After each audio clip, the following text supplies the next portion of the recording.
and welcome to the Sports Show with Bob Spino. How sweet it is, the Sweet 16, or maybe unsweet, depending on your fan perspective. What do you say, Bob? Is it the Sweet 16 or not so sweet 16?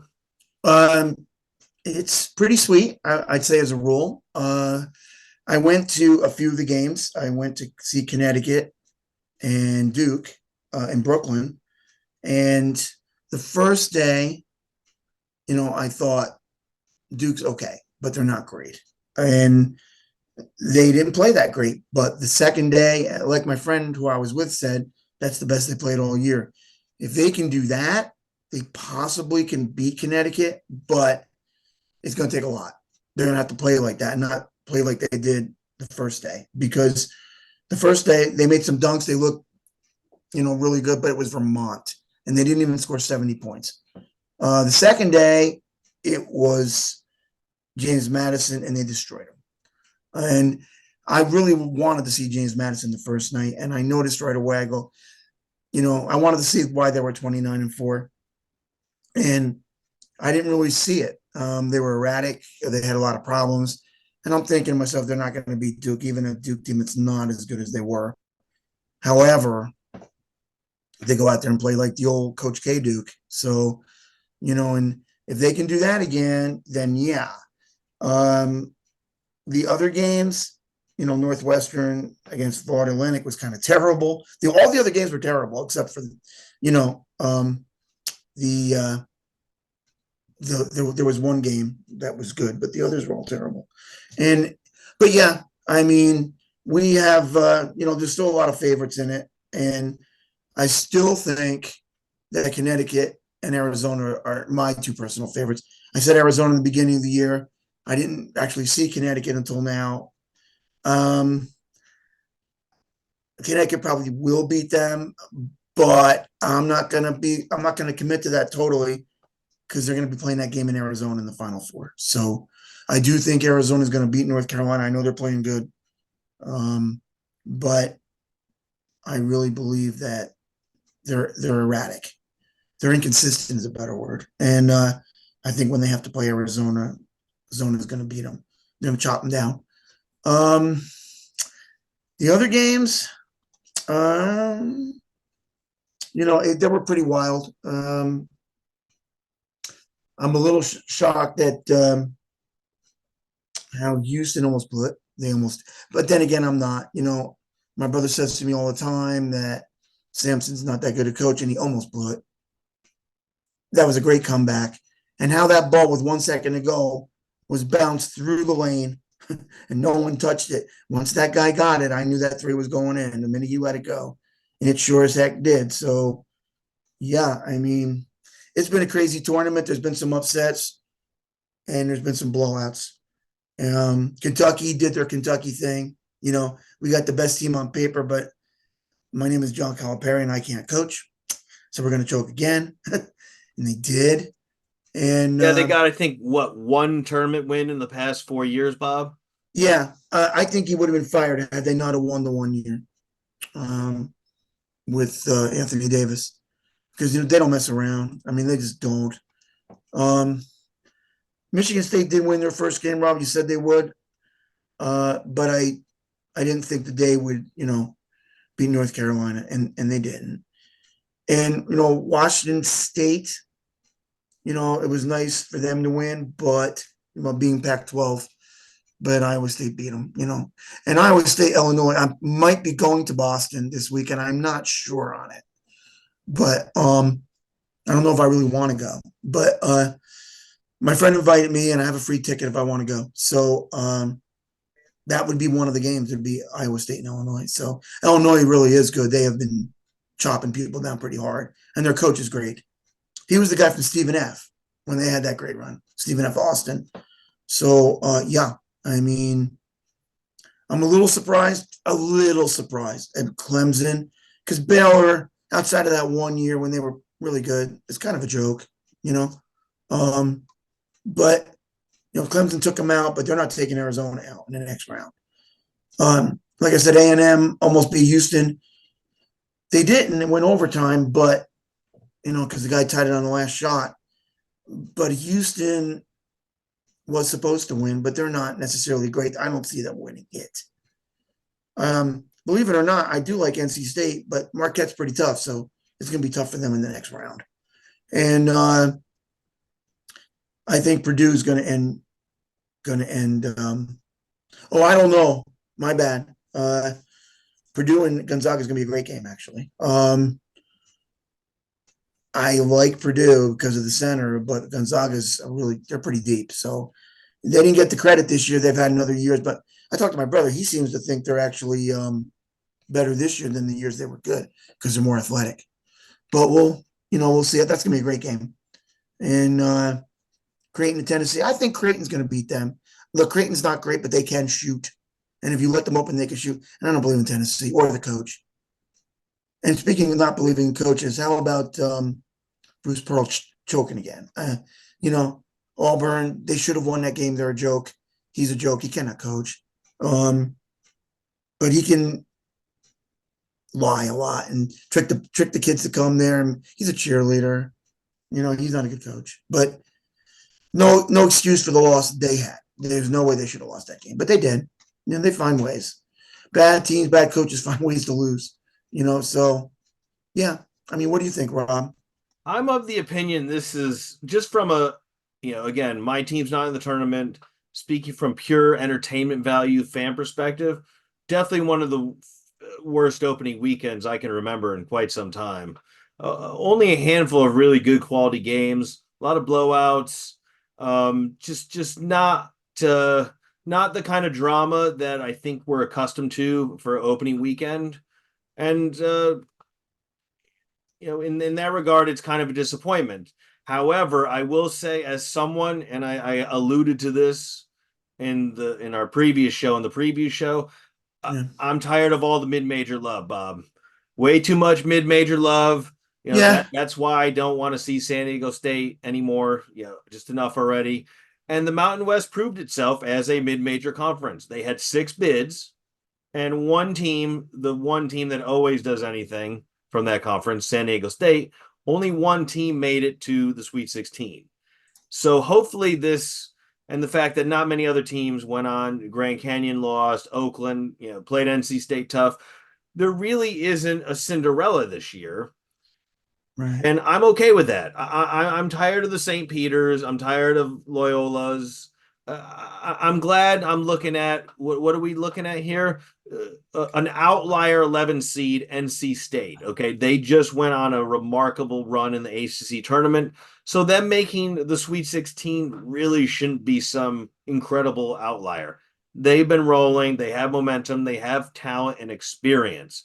And they're full of COVID seniors. So it's not that shocking that they advance. But other than that, the 6 seed Clemson, who almost blew their lead against Baylor, and frankly, should have lost that game. Baylor looked like the better team, but they just couldn't execute until it was too late. They're the worst seed. You're seeing 1s, 2s, 3s, 4s, and 5s here, and for frankly a surprise on my end, Bob, I thought Gonzaga looked really good. I did not expect them to look. Yeah, that's on my brother. I mean, I was. And by the way, Rob, can you see me? Because was I a little faded out? Yeah, you got to lower your camera there, buddy. I just see your mouth. Yeah, I'm sorry about that. Is missing. You gotta bring it down. There you go. You're good there. Better. You just got to come back into view. Not yet. Yeah, you're pretty much there. I am. Okay. Nope, now you disappeared again. Yeah. There you are. Okay. You're back. You're live. You're good. So, yeah, I thought Gonzaga really showed up. They looked really good in both games, and I would not be surprised to see them move on.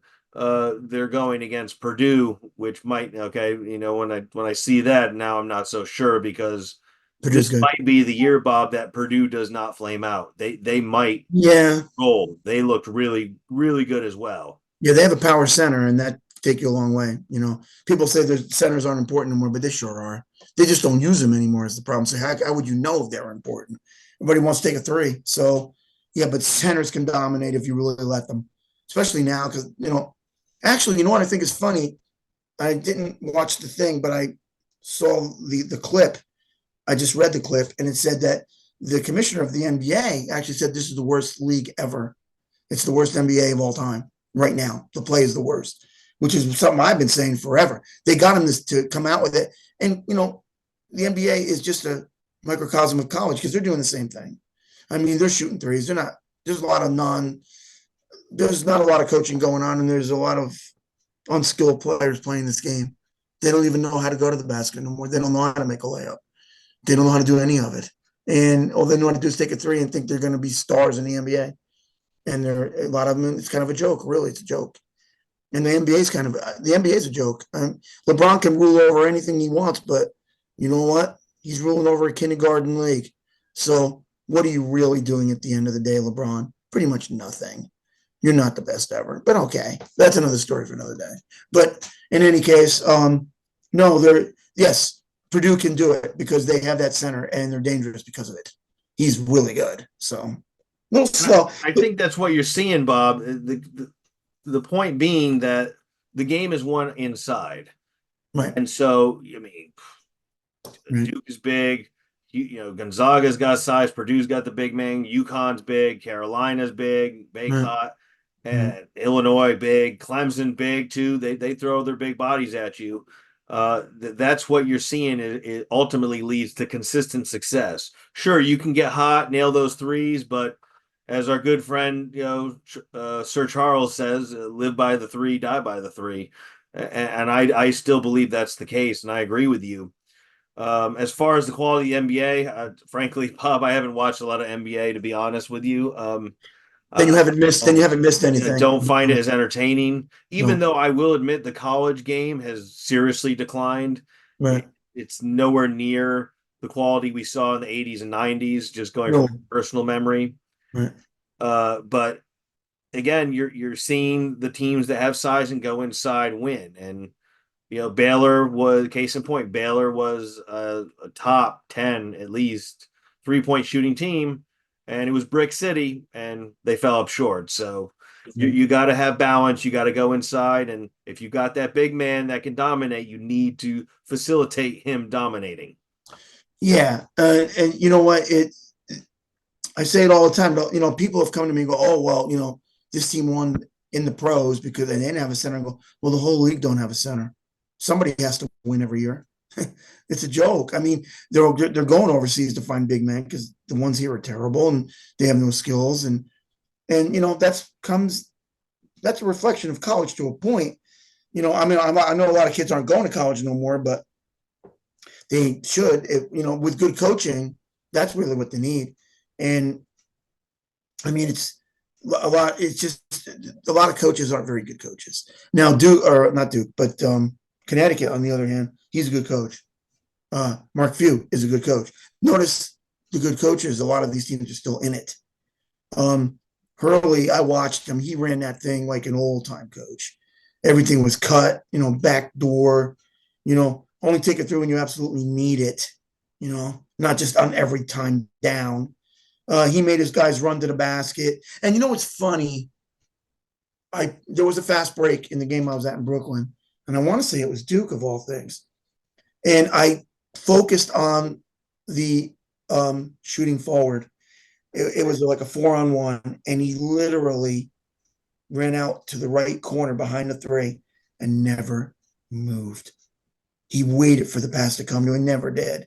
But he just stood there on a fast break and never. That's a problem. You have to go to the basket, especially when you have to go to the basket, Bob. Now we got your brother Tony just joining us here.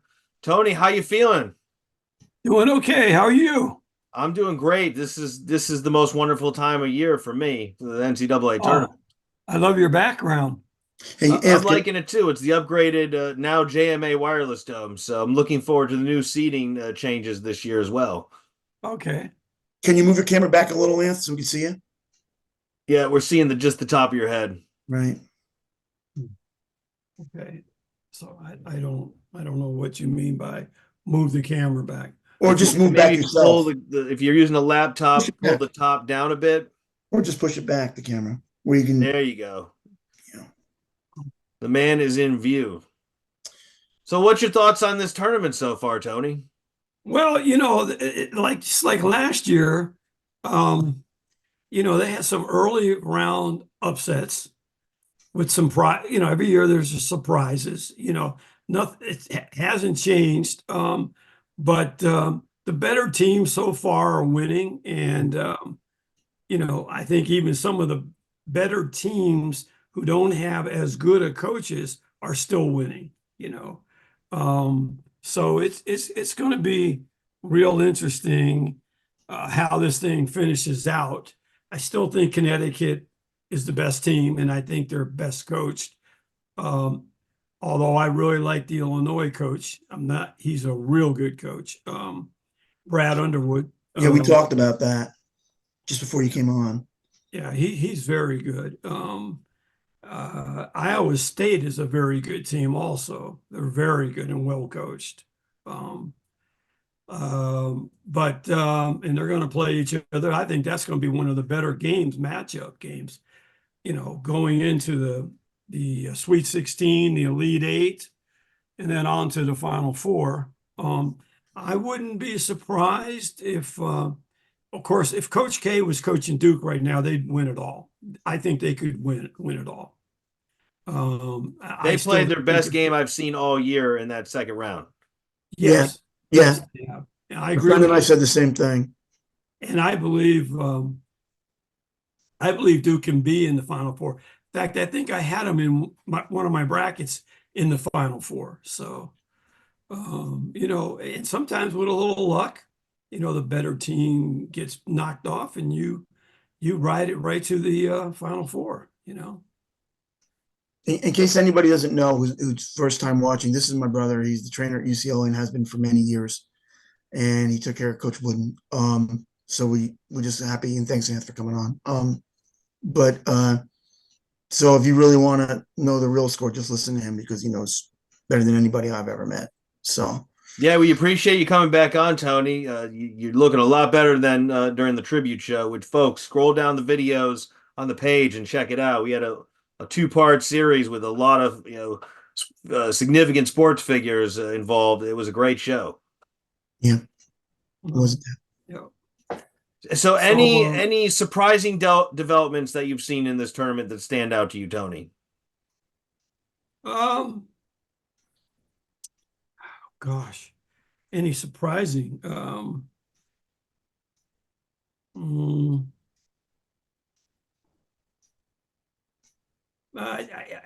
Carolina's played really well. North Carolina playing actually better than I thought. It was interesting because 2 years ago, I believe they were in the final game. Last year, they didn't even make the tournament. They bring back pretty much the same team, and they're just gelling and they're playing really well. To me, that's quite a turnaround in 1 year. Not that they don't have the talent every year; they have the talent. Something wasn't right last year and just didn't click. And this year, they seem to click really well. I don't know. I don't really. I think as this moves on, I think I thought A&M could have beaten Houston before the game, and they came all the way back and lost, obviously, in overtime. So I don't see Houston making it to the Final Four. I really don't. You But don't. they have the talent to make it. Yeah. You just don't think that they're the coach, maybe? I don't think they're coached that well. No. Right. I think Calvin Sampson is a great recruiter, and he's got a lot of talent on that team. And but I'm not so sure in a crunch time in a big game that he can outcoach a better coach who has equal a talent that he's got. Yeah. Right. Their next game is who are they playing next? Let me Houston's look up. playing Duke, and honestly, Oh, Duke. if Duke Right. plays to their ceiling, like you alluded to, Tony, Right. they can absolutely win that game. No Yeah. doubt I about can it. see them. I can see them winning that game, Rob. I can, but they'd have to play like they did the second day, not the first day, because I was there for those games, and The second day they were just lights out. It's funny when I went to get pizza today with my friend who's a great basketball player, and he knows a lot of people, around in college and a few in the pros. He said it to me while we were eating. I go, I knew that game was over after the first three baskets they made. And he looked at me and goes, you know what, Bob? You and I could see that. A lot of people couldn't. Like, because they made two quick threes, boom, boom, and then they made an easy layup. And it was 8-0 before you can blink. Duke was all over him. And then he said to me, he goes, and right after that, Bob, James Madison just gave up. And that was when it was only 8-0. I go, yeah, you could see right there that they weren't playing around. He goes, and they just ran on the break and we're dunking, and they couldn't stop him. I was like, right. And, it's weird. I'm starting to see so many games now. I actually kind of know in the first half who's going to win the darn game as compared to the second half. You could just see how it's going. And he goes, you're absolutely right. They had, James Madison had no chance. And I told him, I go, the first night I really wanted to go see James. But when I saw how erratic they were, I'm like, they have to play better than that. And my friend looked at me and he goes, well, maybe in the second game they will play better than that.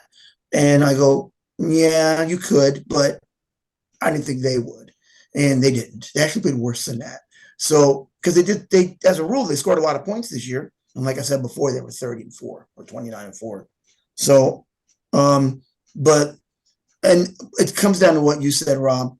These little schools are still little schools. I know a lot of people jump on them, but you know what? They're not Duke. They're not.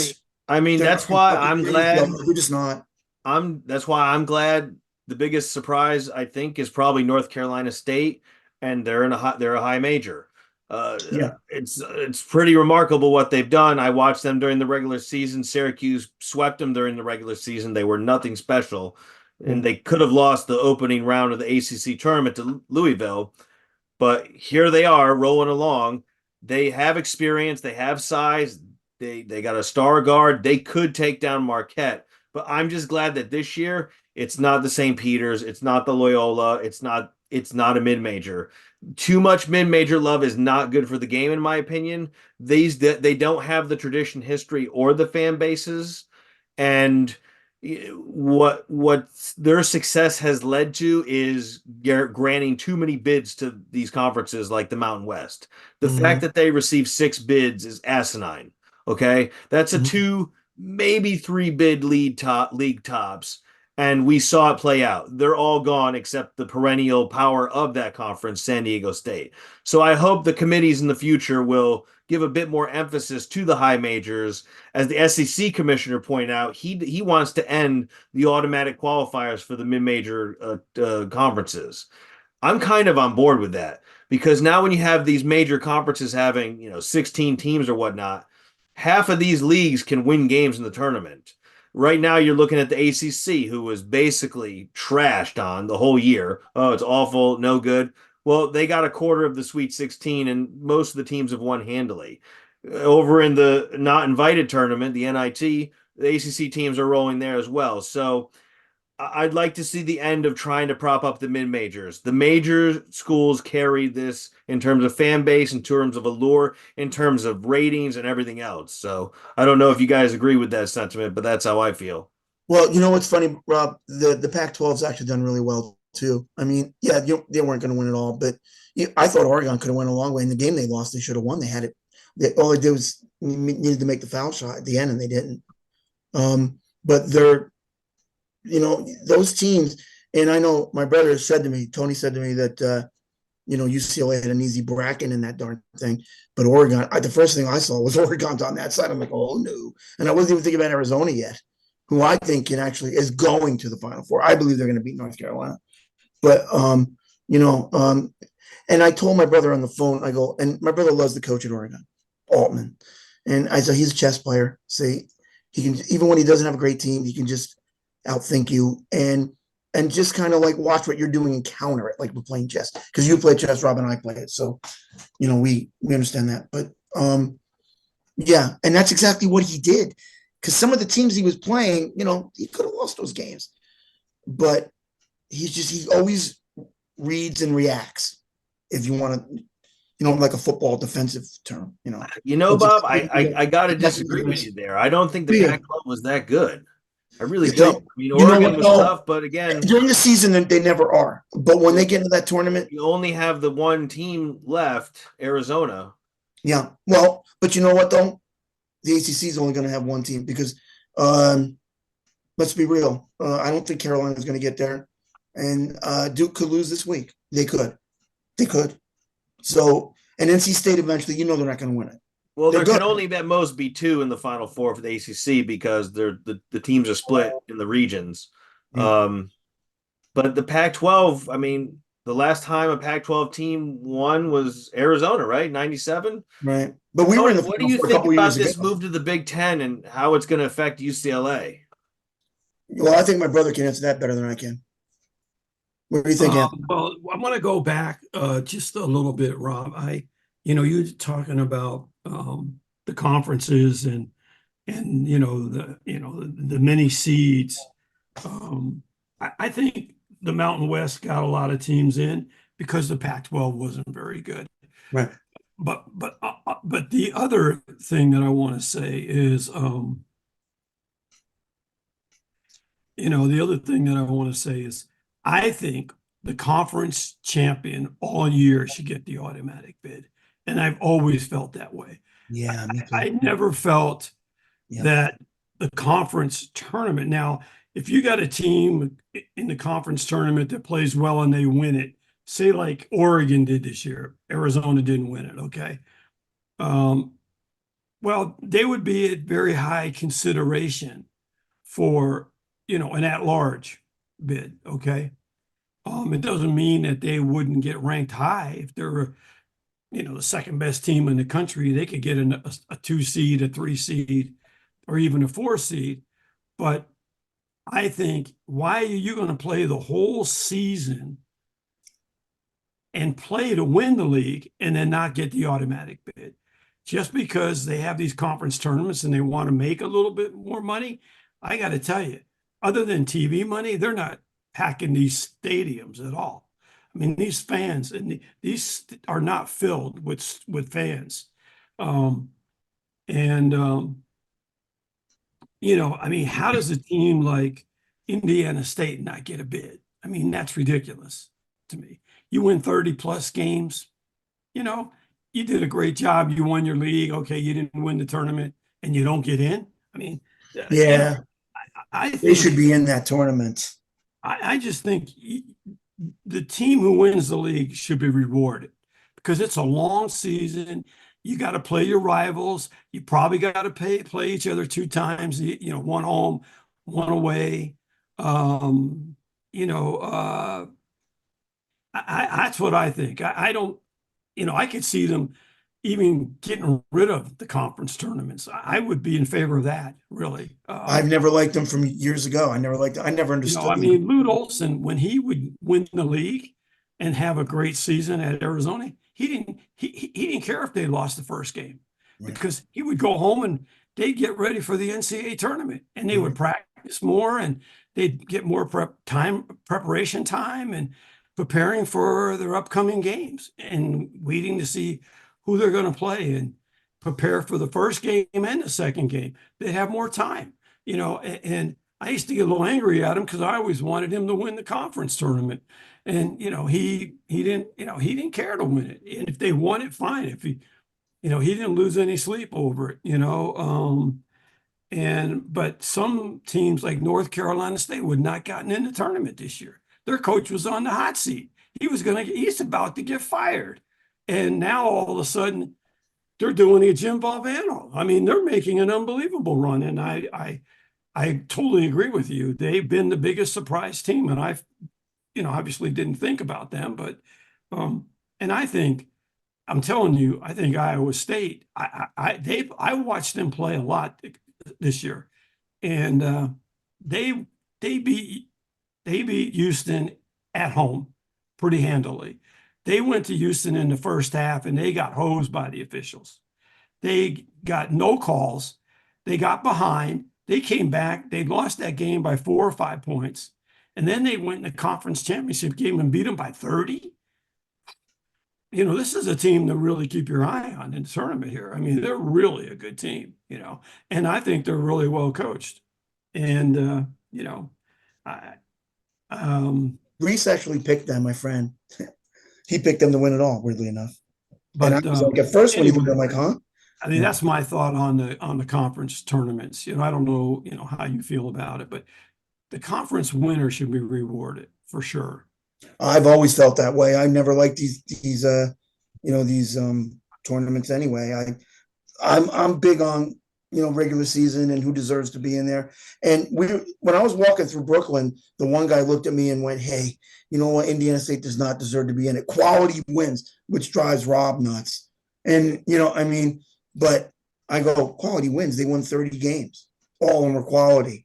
I go, they deserve. They're 30-4. There's no way they don't deserve to be in it. And then they're letting these teams that are terrible in it that are already out before we could even blink. I mean, these teams didn't deserve to be there. I mean, it wasn't fair to them. And I actually hope they do win the NIT. I really do, because to stick it to the NCAA, because they totally overlooked them. It was horrible what they did to them. So, Well, I like the point you made about Tony about the attendance issue. The de-emphasis of the regular season and everything being about March takes away from the game. And if you incorporated the automatic bid into the regular season, all of a sudden, okay, a little bit more energy, a little bit more juice comes into play for the regular season. And yeah, like you see with these mid majors, you can have a team with 9 wins get hot, have 20 losses, and they get the bid. So I would like to keep personally. I like the conference tournament. It's another single elimination kind of prelude to the NCAA's, but I would be okay with taking away the automatic bid from the conference tournament and applying it to the regular season. And then, the conference tournaments could be some form of sorting hat for the committee to determine, okay, this team is neck and neck, and well, you won 3 games in the conference tournament, you got knocked out right away. Maybe we give the at large to that team, but yeah, there needs to be a way to bring back emphasis to the regular season, and that's probably the best way to do it, frankly. well, Well, the other thing I want to say is they need to put more coaches on the committee and not all athletic directors. They need to have coaches sitting on this committee when they pick these 68 teams. I mean, because the way it's going with the conference tournament thing, and you're right, Rob, you could put a team in there that's won 6 games all year, and they get hot and they wind up in the NCAA tournament. yeah. And that well and how they ain't got much of a chance to get past the first round. Yeah, I mean, it's great for the kids, it's great for the school, but it's not. I mean, it's not fair. And I just think you need more coaches sitting on this committee that picks, because it's not the NCAA that picks them, it's the athletic directors that pick them. And they need more of the coaches' voice involved in this. And I mean, a bad team like UCLA could have got in this year. I mean, they could have won that conference tournament and got in. They didn't deserve to get in. They could hardly win a game this year. I mean, the They couldn't score. Yeah, they couldn't. They couldn't score. They couldn't throw a basketball standing in the ocean to make it in the water. Well, you know what? The thing is, the conference tournament is, in my mind, it's not a good barometer, because you can get hot for a week. You can. What's a good barometer? The best one is if how good you did all year. That shows you played enough games that, yes, this team is good, this team isn't. But for a week, anybody can upset anybody. And yeah, I mean, and then everybody thinks, well, they're the best team. Well, no, they were just the best team that day or that week or whatever. I mean, they just got hot like North Carolina State got hot. Were they favored to win the conference tournament? No. But did they? Yeah. So let's go, Rob. Let's go on, because I think we've covered that pretty good. Let's talk about Kentucky for a minute. One tournament win in 4 years. Yeah. Okay. Let's talk about that. And the reason why I bring that up is because they're crying about, um, well, I have a freshman team going up against all these 50 or 60 or 7-year, 25-year-old kids, and I'm losing. Okay. I ain't buying it. Okay. Because if you're a great coach, by the end of the regular season, your freshmen are no longer freshmen. They're well experienced guys who've been in 30 plus games, and you're going to tell me they're too young for the moment? I'm not buying that. I think that was very poorly expressed. And if it wasn't for Anthony Davis, John Calipari, who I like as a person, don't get me wrong, would have been long gone out of Kentucky, long gone. Because a good long run there is 10 years. A good long short run there without winning is 5 or 6 years, and you're out of there.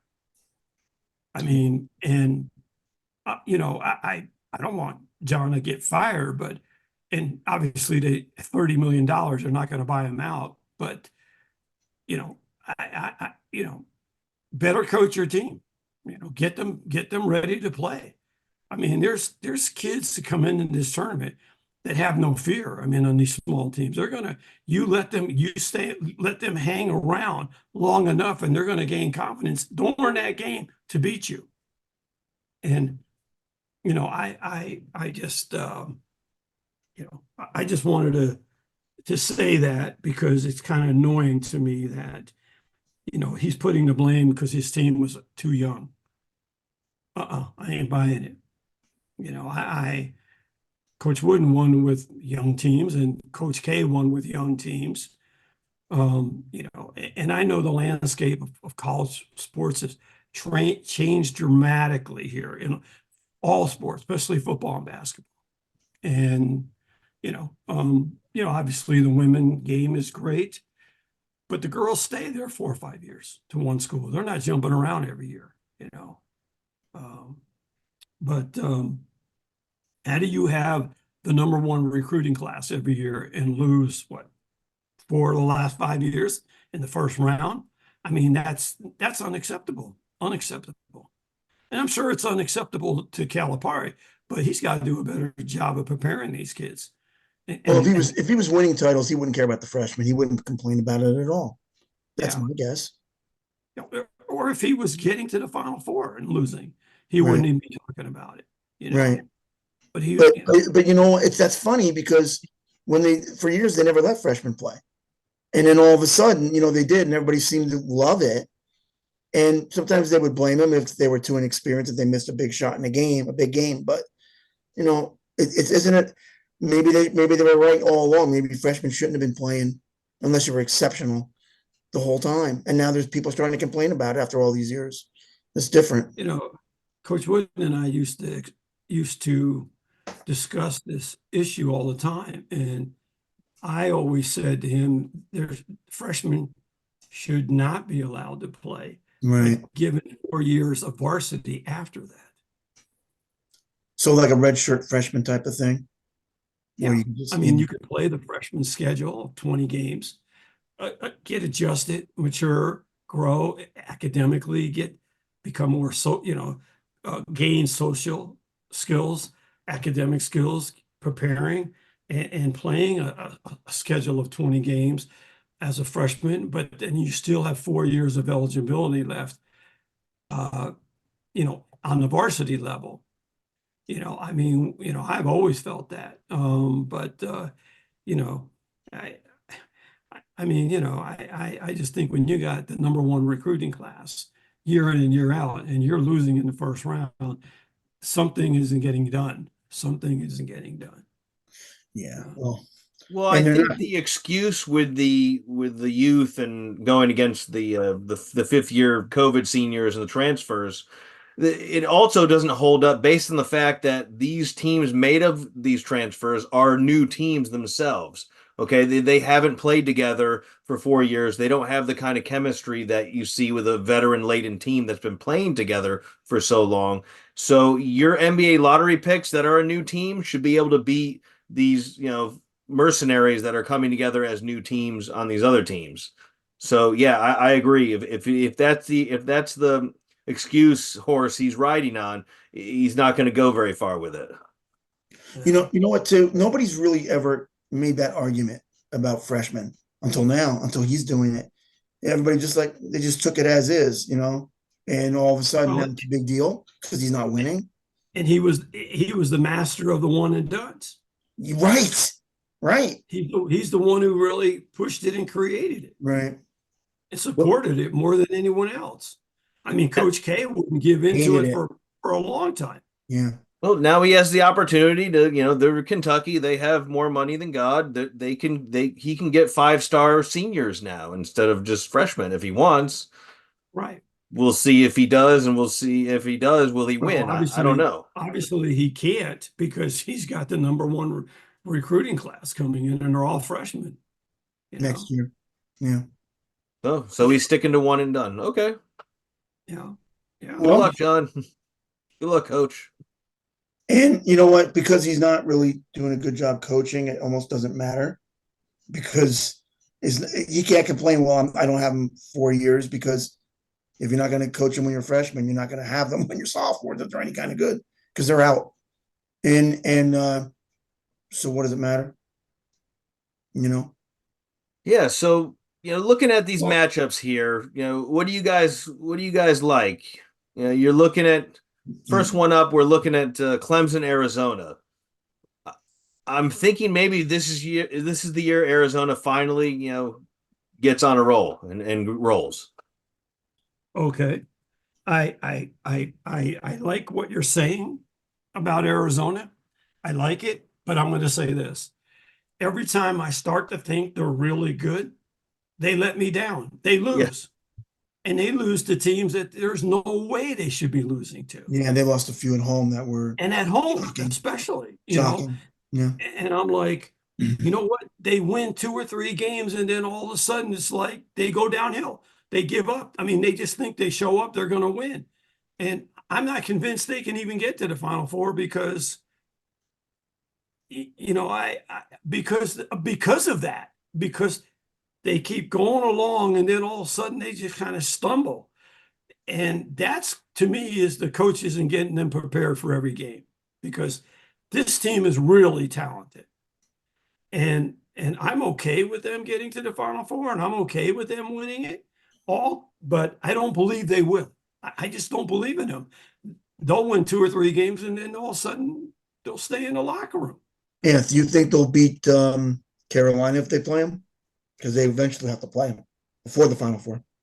I I think they do because I think Carolina's a 2-man team.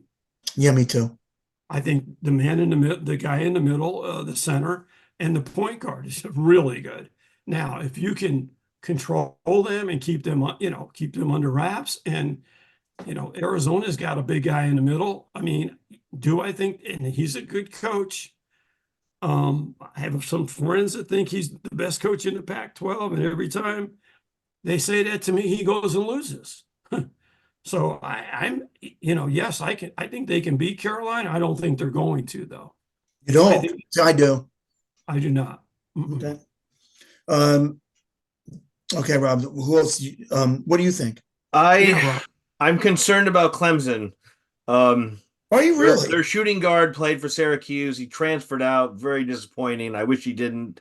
Right. And they're a very veteran, battle-tested team with a lot of size. Mhm. And if you let them assert themselves down low, you're going to be in trouble because it opens up the inside-out game with that shooting guard, Joe Girard. So yeah, this is. I could see Arizona getting clipped, and like you said, fool me once, shame on me. Fool me twice, shame on you. Fool me twice, shame on me. So I can see your hesitation to go with Arizona. I like North Carolina over Alabama. It seems to me that Nate Oates' teams feast and thrive on inferior teams, but when they go against the big dogs, they tend to fall up short. So I think Carolina is going to advance to the Elite Eight. Wow. I don't. I think Zone is going to cut them. I think they're going to Oh, chop them down. I was talking about Alabama in North Carolina. Alabama. I'm sorry. Yeah, I think North Carolina will get by Bama's not gonna, Alabama and face that. no, I Bama's not think going to they'll win. face They're not. Arizona. I think Arizona is going to win, but I'm concerned. You know, I watched Clemson early in the year and thought, oh my gosh, this is a really good team, and nobody's talking about it. Right. You know, and then all of a sudden they went into a big slump, and people kind of forgot about them. And then they started picking it up again. So the talent is there. You know, if they get hot, they can make quite a run. I've seen Alabama also several times, and I don't believe in them. I just don't. I don't think they're that good. The only thing I can say to that, they do lead the nation in scoring, and but they're a two-man team. If you stop Sears, you can beat them. Yeah, And I don't think they're going to go very far, but yeah, I mean, they've got can 11, you know, they've got 11 losses. Mm-hmm. So, you know, they might lead the nation in scoring 100 points against Sister Mary the Poor. right. But did they beat the better teams in their conference? No. And did they beat them at home? Yeah, but not on the road. And I think that's a thing that so many people, when they pick their brackets, forget. Every one of these games are on the road. Right. And nobody takes the home court serious. nobody Even really during seasons, they don't. Everybody's very vulnerable on the road because you're playing on a very equal playing field or court. Okay. Yeah. And also very few teams are going to get calls like they get at home down the stretch of a game on the road in a tournament, especially when all the eyes are on these officials. Yeah. You know, that's just my opinion. But I agree, Rob. I think Clemson's pretty darn good. You know, I really do, you know. You think Yeah, they'll they've win been pretty up and they've been a bit up and down. They lost the last two going into the tournament, but now they're winning again. They're dangerous for sure. Yeah. You think they're really going to beat Arizona? They could. I'm if I have to pick, I'm picking Arizona, but right. I'm not. I'm picking Arizona. Surprise face if Clemson takes them down. Right. I think the hardest game to pick, in my opinion, is the Illinois-Iowa State game. That's a tough. That seems to be the most evenly matched to me. I agree with you. That is the toughest game, and I've been saying it all along. That's the game to watch because on that first day on Thursday, I think that's going to be the best game. Now, you know, I obviously could be wrong. I mean, one team could just tank. I mean, just not do well. But Iowa State impressed me. I mean, they only lost their league. The Big 12 league is a really good basketball league. And they only lost that league by one game behind Houston. And they beat Houston 2 out of 3 times and should have beat them all 3. You know, Houston got the home cooking in that one and beat them, barely beat them, you know. And then let me tell you, I've always been a fan of Brad Underwood since he was at Stephen F. Austin down in Nacogdoches, Texas. Okay, that's where the school is. It's a small town. But he always won that league.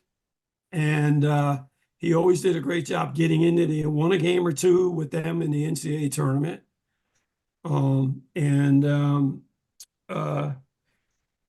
He's an excellent coach. And I could see him. I wouldn't be surprised if he winds up at Louisville after the season's over. We have a prediction, folks. You know, that would be a smart move on Louisville's part. Oh, you bet, because they've been a disaster. And I have a lot of, you know, very warm feelings towards Louisville because I had a player who played there, and I was close to Wes Unseld, who passed away this year, and Denny Crum, who coached there for 30 years. So I want to see Louisville do well. I want to see them, you know, be competitive and do well. For me to watch them lose 20 plus games a year to last. It's weird. It's like, you know, they're a juggernaut, you know? Yeah. I mean, they're a big time program in my mind. And, you know, I'd like to see them do well. It wouldn't surprise me because I believe Bill Self went to Illinois for 1 year and then Kansas opened up and he went off to Kansas. I think I think Illinois is not a school that has a great tradition of winning national championships. Louisville is, Kansas definitely is, the Kentuckys are, and I like to see Kentucky win about 3, 4 more here before I die, but that may not happen. But um, you know, yeah, I think you're so right on that game. I don't know who's gonna. It's gonna be a real nail biter. I don't know who's gonna win that game. Two Well, you fine. you said to me on the phone you thought Iowa State was going to nip them, but um, don't count Illinois out because they're awful good, and they're playing awful good right now. Well, So, and And they're they got a getting lot of really, talent on that team. There's mhm, a lot of yeah, and athletes. they're really well coached. They will never get blown out. They don't get blown out. This right. guy's a real good coach. Yeah, he So, is. He is. and it wouldn't surprise me if either one of them won. It's too bad they're going up against each other. I would have liked to seen them on separate brackets or, separate places like the Midwest or the East or somewhere else. Um, um, but yeah, I can, I can. It's going to be whoever wins will do well as they go on. So yeah. Okay, so we have. All right, who are you picking in this round, guys? What teams do you like to advance to the next In game? which round? Between This Illinois and one, Iowa State, Bob? Illinois, Iowa State. You know what? I mean, I really haven't seen Iowa State all that much. For some reason, I'm leaning Illinois, but that being said, it's so close. Who knows? And I can actually go to this game. I don't know if I'm going to, but I don't really know if I feel up to it, let alone go to it. Because I'm not feeling too well. But I'm leaning Illinois. I I'm think leaning, Illinois has a better. I think they're better equipped to potentially beat UConn in the Elite Eight. yeah, I think if UConn and Iowa State face off, I think it's a lock for UConn. That's going with vibe feel. I have no analytic backing to support that. I know everything's the net and analytics and things like that went by the wayside because the net is a joke. But I think it's tough. I think Illinois is going to win. They looked like the better team when I've seen them in comparison. Iowa yeah, State seems to get shaky in the tournament. yeah. Well, you can't go from last year or the year before because you never know what's coming. But and like I True, said, but there are trends. There are trends though. there are trends you can So bend on. But as you know, when I picked UCLA to beat LSU, we got a lot of hate mail for that. Everybody was like, and I said, "Is Burrow still playing with you guys?" No. So in football, but anyway, but you know what? I really haven't seen Iowa State watch them all that close, but I do like what I'm seeing from Illinois. So yeah, Who, who's I'm kind of leaning UCLA Illinois. playing this week? Yeah. They're who's playing the Dodgers. UCLA going to get for a coach? Tony, I'm just curious. What do you think the effect of going to the Big Ten is going to have on UCLA? Well, I think it's going to be very hard in travel. Just travel alone is going to be very difficult. And, I think the thing here with not only UCLA, but with so many schools and so many teams, I think the phrase student athlete is going away. I think it's becoming amateur, professional. These kids are going to get paid. They're going to have a union. They're going to, they're going to transfer every year. And every time the NCAA wants to put a stop to something, they're going to get threatened to get sued. Anybody's going to go away, it's the NCAA in my mind. And there isn't going to be, they can go after the small Stephen F. Austin's, the Sam Houston States, the Delaware, Mhm. states, but they're not going to go after these big schools. I mean, because they don't they don't have the power anymore. Everything's with the NIL and everything's been taken away from them in my mind. You know, um, I mean, you can go in these arenas now and you can place your bet before the game. I mean, this is That's unbelievable amazing. That's what's going amazing. on. It's just unbelievable. But we'll see. We'll see. Yeah. I Hey, Rob, personally don't think it bodes well for them, Bob. Sorry to go take the negative route, but I think going to the Big Ten, the Pac-12, the Pac-10, the Pac-12, that's where UCLA belonged and belongs. And well, now it doesn't exist you're anymore. So going into this conglomerate. It's going to be tough. They're really at risk to becoming kind of like this middle of the pack type program if they're not careful. well, They have to get the right. They have to nail this next hire. so kind of like Both Syracuse. for both sports, football and basketball. So Syracuse should have stayed in the Big East then, according to you. Well, that's you're Mm, comparing apples and oranges a bit, Bob, because the Big mm. East was collapsing, and in order to stay viable and stay at the Well, big boy table, Syracuse had to take the ACC invite. the These Pac-12 teams actually just chose these collapsed. teams, Pac-12 teams chose to destroy their own conference and join the Big Ten. They didn't Yeah, have to go. They were yeah. a Well, viable P5 conference. They had a very poor commissioner. Two commissioners in a row were very poor. They had good offers on the table, good contracts with TV. They didn't do it. They waited and waited and waited. And then like UCLA was $100 million in the hole because of the Under Armour deal that fell through for them. UCLA couldn't live up to the agreements that were in the contract because they weren't winning enough, especially in football. I mean, uh, and I think they went to all these schools are trying to create these super conferences, and UCLA and SC. After they moved out, everybody else moved out. The two teams that were left were Washington State and Oregon State. And I don't know if you noticed, but just today, the Washington State athletic director left and went to Washington. So, I mean, that's leaving them in a mess, just a real mess.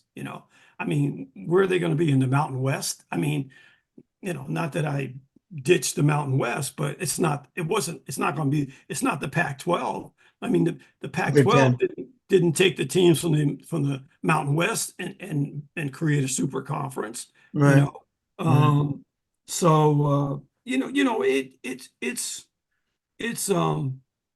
yeah, I mean yeah, I think UCLA's got a mountain to climb. I mean, yeah, they're going to get the money, it's going to help them financially, but winning championships and going to the Rose Bowl as a Big Ten representative, they still got SC to compete with.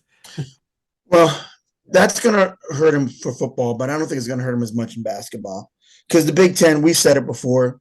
Everybody brags about how great they are every year, and they flame out real quick. In the And tournament, they do. yes, they do. I agree. But now you're going to Yeah. have more teams to compete against to get in the tournament. They're not going to get a ton more bids, I don't think. Maybe a couple more, but Right. But I don't think it'll hurt the basketball team that much. I don't. I And just think once we get somebody in there that can coach a little more offense, and once UCLA realizes this isn't Princeton, and we get some players in there that are smart but not as smart as some Princeton kids, which most people aren't, then we'll be fine. That's what I think. well, so Rob, what's your take on the beast in the middle? on the beast in the middle. Mm-hmm. You talking about Connecticut? No. Purdue. Oh, the big guy, Edie. Zach. We talked about him before you came on. I think this is the year that Purdue does not flame out. But man, going into the tournament, if I saw a Purdue Gonzaga matchup, I would have been just point blank Purdue the whole way. But Gonzaga's looked really, really strong these last two games. I think Purdue still is going to win this matchup, and I think they'll win the subsequent matchup because Tennessee looks really talented, but again, you're dealing with a Rick Barnes coach team. They could have easily lost to Texas, and they just didn't look that good. Right. But I think Purdue is the real deal this year, and I think it'll be a great game. I think Gonzaga will play great. They have a great coach. I just think they're going to edge that out, and they're going to beat the winner of Creighton, Tennessee, which I could see Tennessee losing, frankly, but whoever wins that game, I think, is going to lose to Purdue, and Purdue will go to the Final Four, in my opinion. Yeah, I kind of agree with that. Gonzaga has the only chance to keep Purdue out of it, I think. I totally agree. You know, I What's your thoughts, Tony? I want to say this about Gonzaga. I think this is one of his best teams, if not the best. Yeah. I like the way they push the ball. I like the way they don't rely on one guy in the middle. I like the way they rebound. He's a great coach, one of my top 5 guys, you know, and yeah, Gonzaga has the coaching edge. I'll say that. Yeah, and I'll tell you, I really think that this might be one of Mark Few's best teams of all time at Gonzaga. I think they got depth. I think they've got really good players off the bench. Their guards play is really good. And they're always good around the rim, rebounding and things, and they're so well coached. It's just Zach Edey, you can't stop the guy. I mean, right. Yeah, you can. That's why I call him the beast of the middle. Well, you think Gonzaga's better than title. You think Gonzaga's better than the team than when they had Adam Morrison? Yes. You do? I do. I think they're more athletic. I do. Okay. Yes. They were the best team that year going in.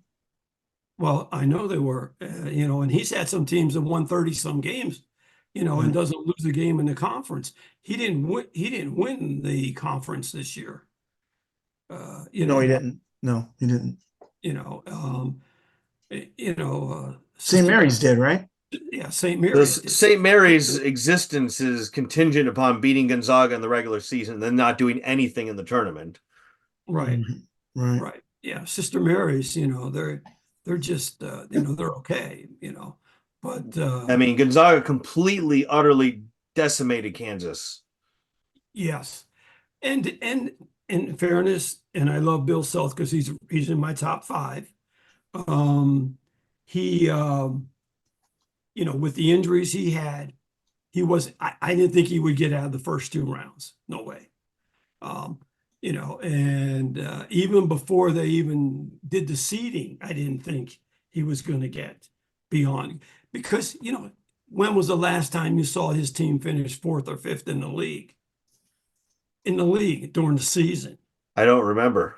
Right, exactly. And he went and won the league, 13, 14 years in a row. I believe he's won a couple of national championships there at Kansas. He just didn't have the team. He didn't have the depth, and he had the injuries to the, you can't lose your point guard who averages 20 points a game, with 10 assists. You just can't. You can't do that and beat a good team. And Samford almost beat him for what it was worth. Who? Samford, the first round against Kansas. They almost beat him. Exactly. A lot of people were picking them because of the situation Kansas was in this year. Right. But I really like this Gonzaga team, and I've liked other Gonzaga teams, because I've told Bob many times, watch out for Gonzaga, and you go, oh, you say that every year, you say that every year, but well, the one year they had the big center and they didn't win it. Remember? Yeah. Years ago. But they weren't athletic. Yeah. This team is athletic. Yeah. If you look at them, the way they run the floor, pass the ball, and are so well coached, I think this is Mark Few's best team, if not, it definitely one of the top 2 or 3 teams he's ever had, I think. But I just like the way they play, and I really like this team. I really like this team. I can see them running and really pushing Purdue right out the door. I really do. If Gonzaga does get by Purdue, I would call them a lock for the final. To get into the final. If they can survive Purdue, I think they will play in the final game. Yeah. It wouldn't surprise me. Yeah. So who do you like in this game, Bob? Purdue or Gonzaga?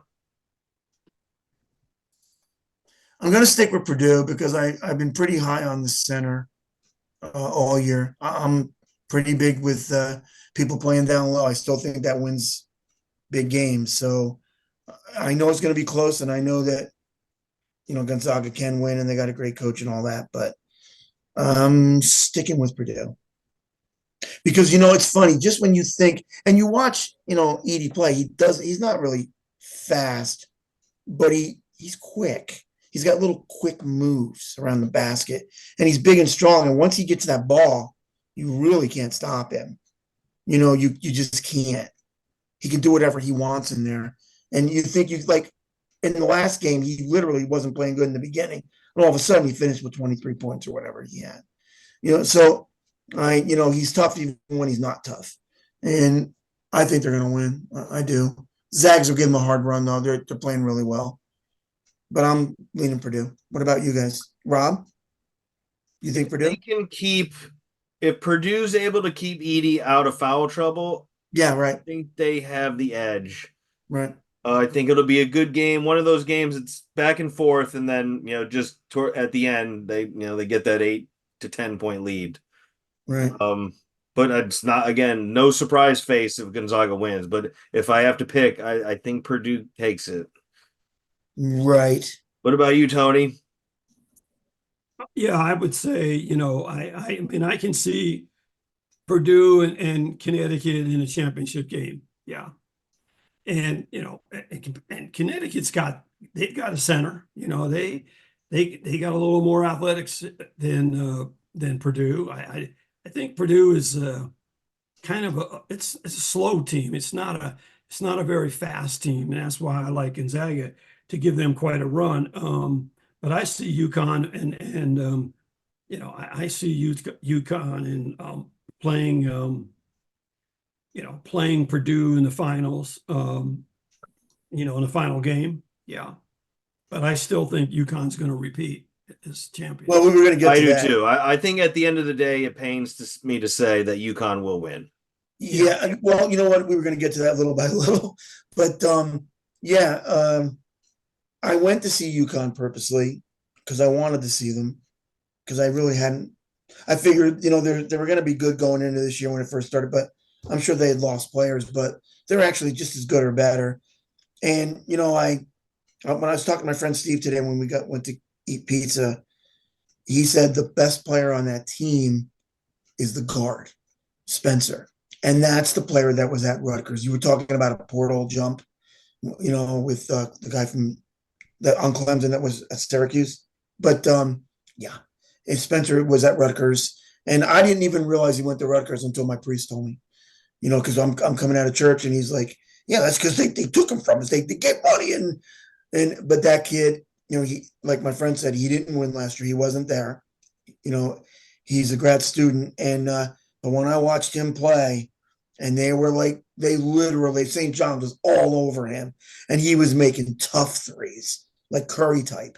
Don't matter if you guard me, I'm hitting it, and he didn't want to lose, and you could just see it. And they're the most relentless team, and their coach is really good. I can't see Connecticut losing, Rob. I hate to say that, but I know that's killing you. But it would take a perfect game, like my friend said, like a Villanova. I mean, I'll take everything bad I said about the Mountain West back if San Diego State beats UConn. I'll literally issue a public apology and sing their praises. Yeah, right.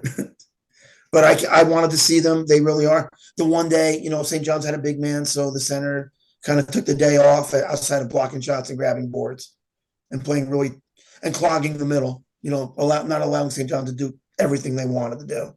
But the next day when I went, they destroyed Seton Hall. And the center had a monster game. So they can beat you. I mean, I think they're going to win by almost 20 points. 15, oh, yeah. At least 15, in my opinion, to San Diego State. Yep. Me too. And they're going to get to that Final Four. It's going to take a perfect game to knock them out. A Villanova type, Georgetown type thing. Yeah. Mm-hmm. Yeah. This San Diego State team is not the same San Diego State team that they were last year. They don't have all the same guys back. They're good, they're well coached.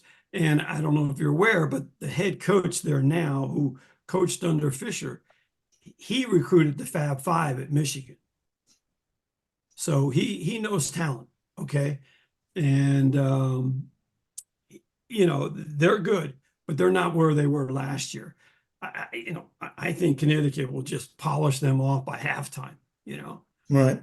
I They agree. I won, mean, San Diego State beat UAB and then Yale. They should have yeah, played Auburn in the second game, but right. Auburn blew it. Auburn did whatever they did and lost that. No, Auburn did what their coach did. Can't coach. He's a big cheerleader. He got Tennessee in trouble and he left. He was lucky to get the job at Auburn.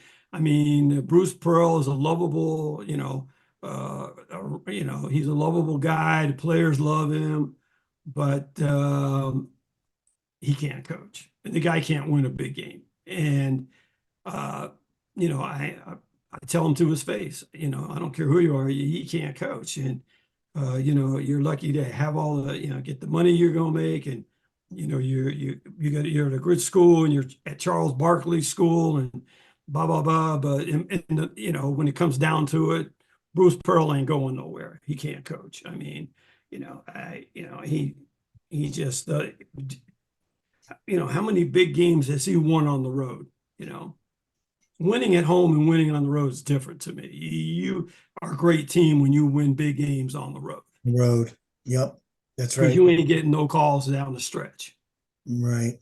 in any game. So you better, you got to be a great coach, and you got to be a really good team, but you got to be a great coach to win big games on the road. And, I mean, just like Mick Cronin at UCLA, I mean, hey, all his success came with Steve Alford's kids. He's not recruiting now. We're not Yeah. even we're not even in the recruiting. We're not even in the top 100 in recruiting. We got like 7 players from 7 different countries because we can't even get a kid from America. We can't even get a kid from LA. Uh, yeah. Anyway, I'll get off that. No, I But mean, yeah, you know, looks he made people don't realize how much of a step up it is going from Cincinnati to UCLA. And yeah, he didn't seize his opportunity. He broke his tournament cherry. He got through the first round and went on a roll, but couldn't capitalize at the end. And now the program's his, and he's failed.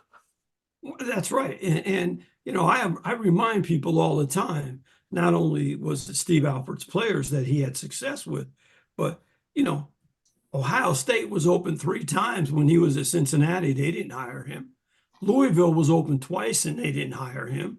And Cincinnati is not that far from Columbus, Ohio, or Louisville, Kentucky. Right. That's what I'm saying, Bob. UCLA needs to make a good hire, or it's going to be tough in this super conference. Yeah. Well, we're having a tough time in our own right now. I mean, we really haven't hired the guy we probably should have for quite a few years now. And the thing about Alford, he should have won in Nevada the other day. How do you blow a 17-point lead with 8 minutes to go? But they did. Well, maybe that's why Indiana will never hire him. That could be. But still, Everywhere he goes, you should win that game regardless, though. Everywhere he goes, he has one super season. Yeah. One. Yeah. They had a great year as a rule. Nevada did. Yeah. Well, they did. UCLA had a fantastic year with the Balls and Mr. Ball and everyone else. Yeah. Right. Thanks for reminding me. Yeah. Thanks. Yeah. Hope the Dodgers win this year. He hates the Dodgers. That's why I'm saying that. But well, I mean, Bob, you guys went to the Final Four, so you recently. I mean, I would have liked to go in the Final Four in the last 3 years too. Right. Thanks, Rob. Thanks for bailing me. I mean, you're still UCLA, Bob. I don't want to project too much doom and gloom. I'm just saying it's going to be tough in this league. Mm-hmm. I understand what you're saying. What year did you graduate from UCLA? So long ago I can't remember. But okay, so what do we have? We have yeah, you work there and you're cutting on your team on the air. What's that about? Oh, that's not nice. Well, but you know what though? The one thing about this show though, we tell the truth, and a lot of other shows don't. They'll just blow up stuff that's not important, and everybody buys into it. And but we're not Did you afraid see to my tell the truth here. did you see my text email today from this Yeah, you want to tell Rob and everybody who's listening about it? Next well, email, yes, very curious minds want to know. Yeah. well, let me see if I can let me see here. Oh yeah. Some guy named hello, let's see, Mr. Spino. My name is Scott Henry, working with the Big Ten Network. Tony Luffman gave me your number. In short, we are doing a short documentary on the 1995 team, especially the Missouri game. And the model is to seek wide variety of perspectives. Would be it possible to schedule a somewhat brief call talk? Thank you in advance. And I said, sure, no worries. So Yeah. So we So they might want be to seeing see you on the you. Big Ten Network, Tony. I guess so. Posted. Let us know when it's going to be broadcast. Yeah. Yeah. Okay. I guess. Which is a smart move on their part. Okay, you know they're incorporating these teams: Washington, Oregon, UCLA, USC. You know, And I'm sure they'll do it. hone in on the glory. I'm sure Yep. they'll do it, but they probably should have Tyus Edney on that thing too. Since Yeah. he made a big shot. What do I know? I don't know.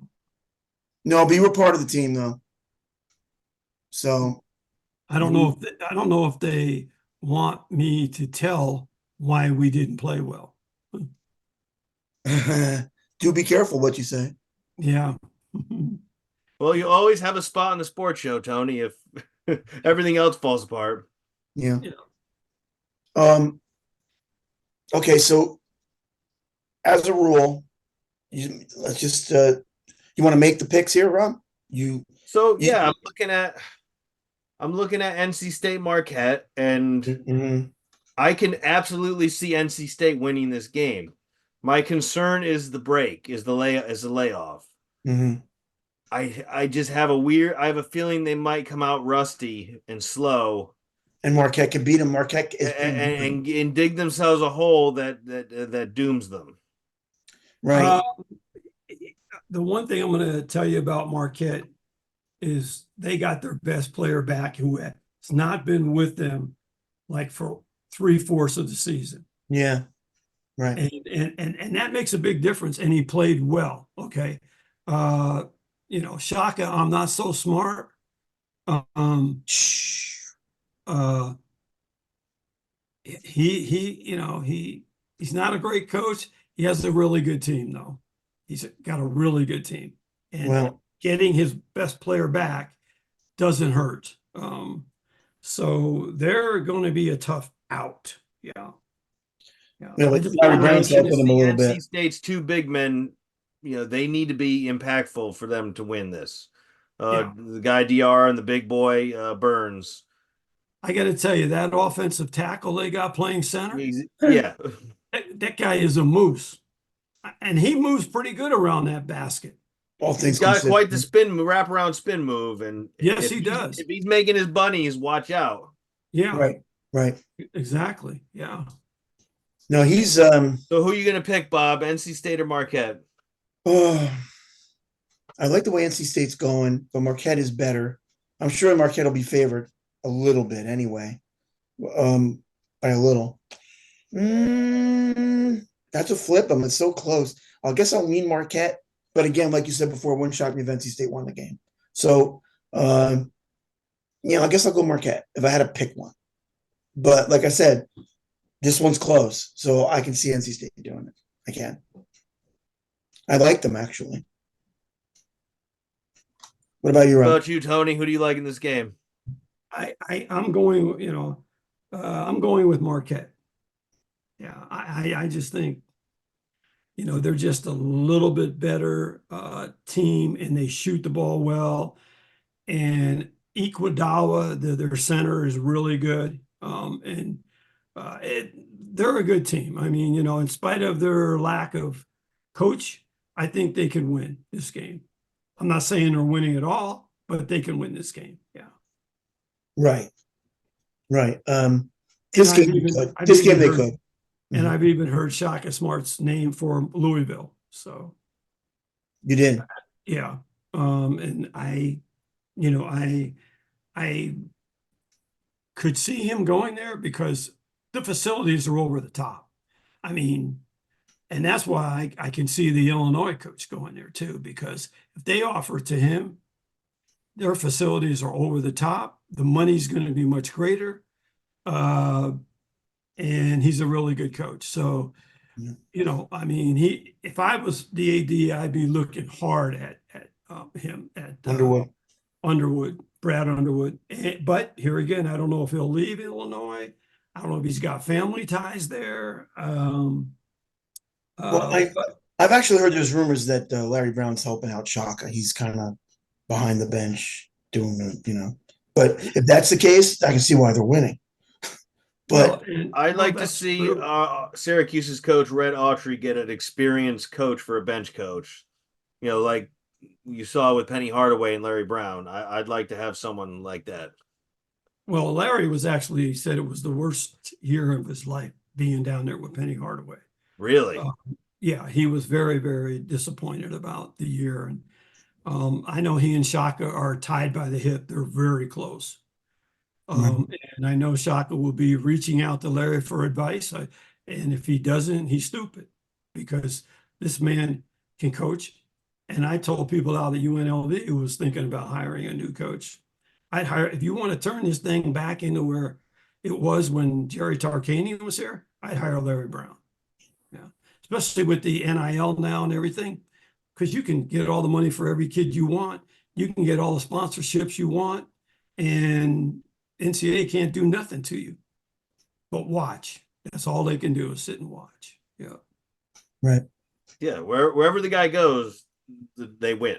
Winning happens. Yeah. Well, that's right. That's exactly right. He's a great, obviously, and he was supposed to be our first guest ever, but we kept missing each other when we were calling, and that's how Dale Brown became our first guest. You remember that, Rob, right? I know. What was just a miscommunication with Larry Brown? Right.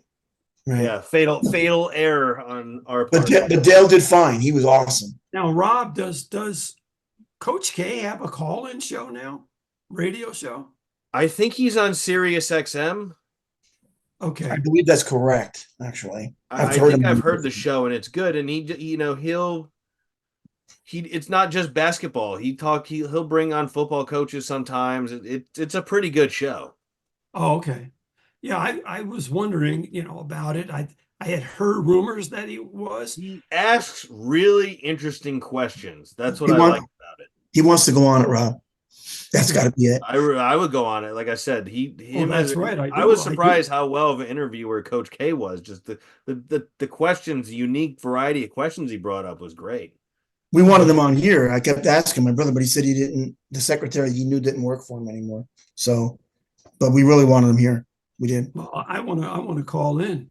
I want to call into his show. That's what I want to do. Well, if you call in, I'm sure he'd pick up. If he takes call in, audiences, then I would love to call in and talk to him because if he found out that it was me on the other end, right, I'm sure he would take me on. We take the call. Yep. Yeah, he would take the call.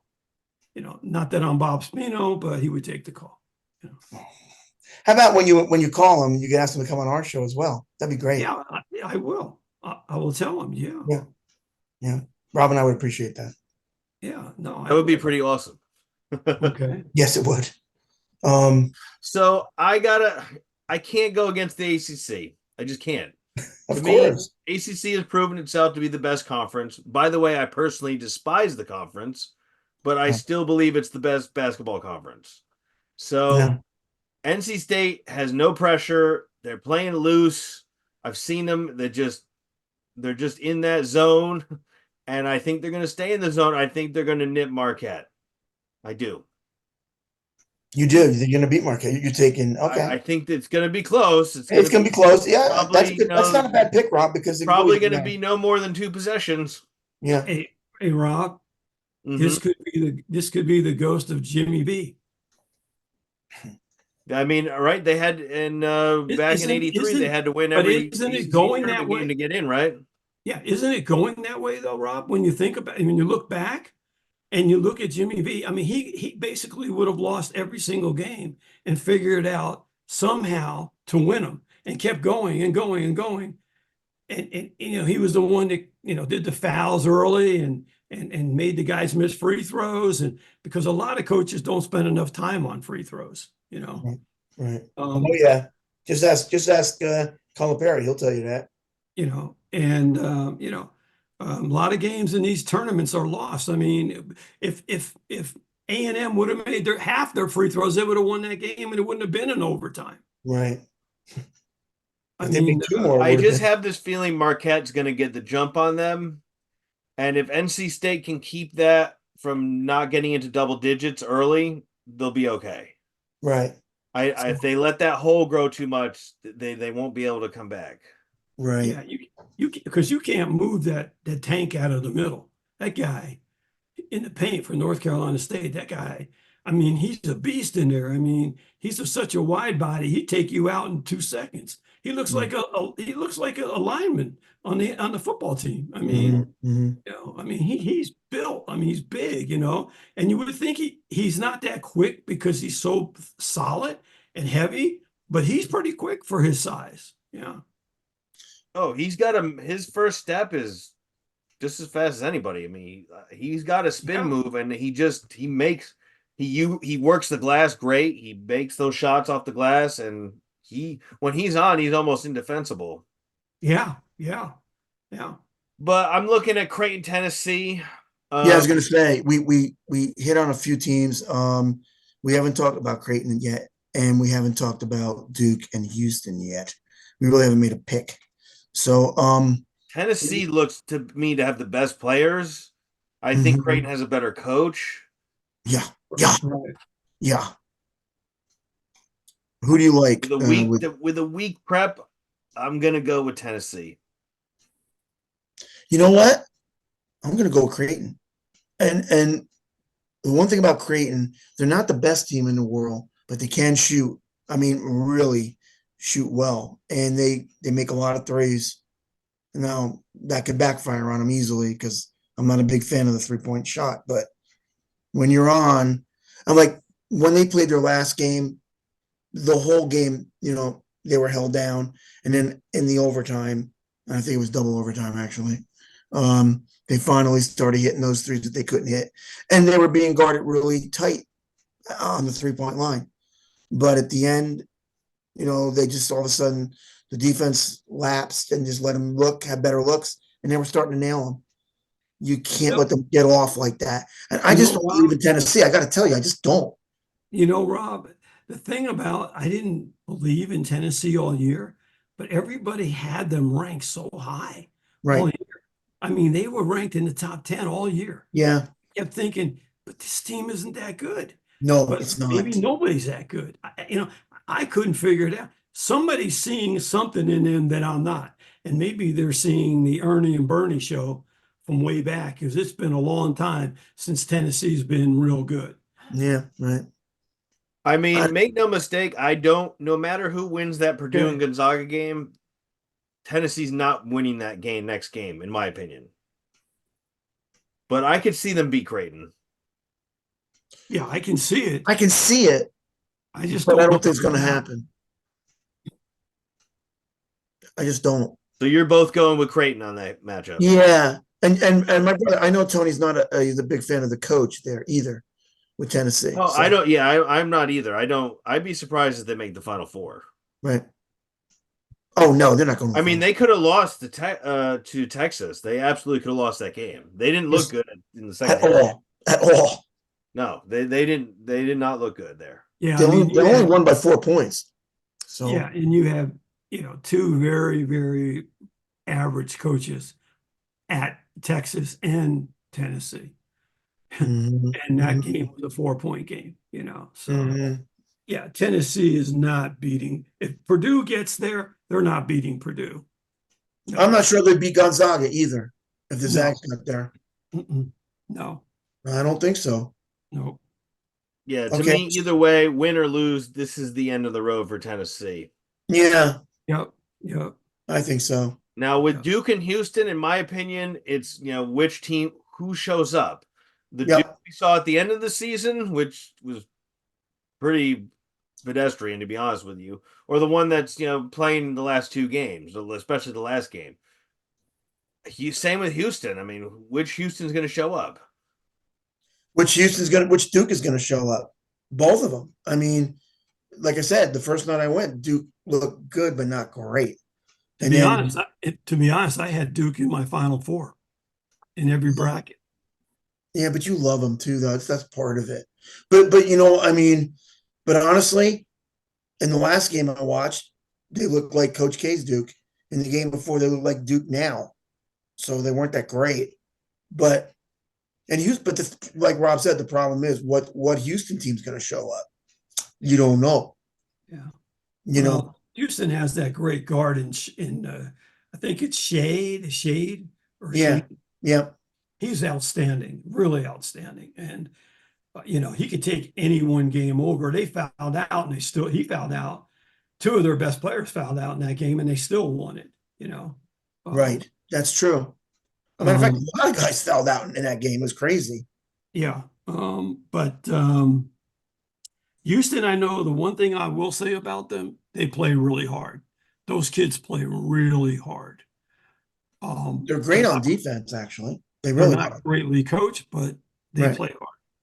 Um, I, you know, I still like Duke. I think Houston can beat Duke, and I think Duke could beat Houston. Like you say, it depends on who shows up. Right. What team? Yeah. Yeah. But I had Duke in my Final Four because I just don't believe in Calvin Sampson in a big game, in a big moment. I just don't believe in the guy. Yeah, Yeah, but do we? again, I'm But going to do stay consistent with the ACC. I think Duke is clicking finally, and I think they're going to take Houston down. I think I see like a 7-point win. yeah, but do we believe in the new Duke coach? I mean, how much do we know about him? He hasn't won anything yet, and he's got good players still, thanks to Coach K. So he hasn't won. I think I need to see. This is his second year. I Yeah, think No, it's his first. the Duke. first No, I think it's his second year, right? I Okay. thought so. Second. They lost early in the tournament last year. Yeah, I need to see one more year with him to draw a conclusion. Yeah. right. We do have a comment for the show, by the way, gentlemen. We have a question from Smart and Final. He's asking if we're going to cover any of the women's NCAA tournament. Frankly, Smart and Final, personally, I haven't followed it much. I saw Caitlin Clark in Iowa won. Syracuse gave UConn a battle, could have actually won that game, which is shocking to me. But I personally, I just haven't followed it. Have you guys followed it at all? Well, I know South Carolina's 32 or undefeated, and they're probably what were they during the season? 32-0, whatever it was. But usually the thing about the girls basketball is the better teams usually win. It's almost like the NBA when my brother was in the league years ago. The home team won, a lot, and they were the better records won, and that's pretty much what this is. The higher seeds, there's not a lot of upsets. The higher seeds in women's basketball usually win it. So if that's the case, you're looking at South Carolina probably doing it, going on running the table. I mean, maybe when they get to the final game, they're going to be playing a good team, so maybe they get snipped, but I don't know. They're awful good. So, and I know that girl from Iowa is really good. Caitlin, is that her name? Yeah, But it's Caitlin Clark, and again, just outside looking in, the level of parity in women's college basketball compared to men's, there's still a wider gap, and you alluded to it with the higher seeds. yeah, I think it's actually increasing though. The teams are getting a little bit more equal than they were, 10 years ago. right. But yeah, the elite one of the elite will win. Yeah. This really is like it was years ago in men's. Like, I don't The think better a teams are 4 going seed to is going to win, and that's win. it. I don't think a 4 seed is going to win the women's tournament, Bob. It's going to be a 1 or a 2, right? Right, I agree. It's like kind of like basketball was years ago with men. You knew the better teams were going to win or at least be in it. with a chance to win it. And that's really where the women are now. It's just the better team. So I guess we have to give you, I don't know if we're going to do a show on it. Maybe, maybe not. But I can tell you right now, South Carolina's the best team by far. And they're probably going to win it. It's almost like we don't have to do a show on it in a way because it's pretty obvious and evident who's going to win this thing. You know, you talk about a real upset. That would be a real upset if they don't.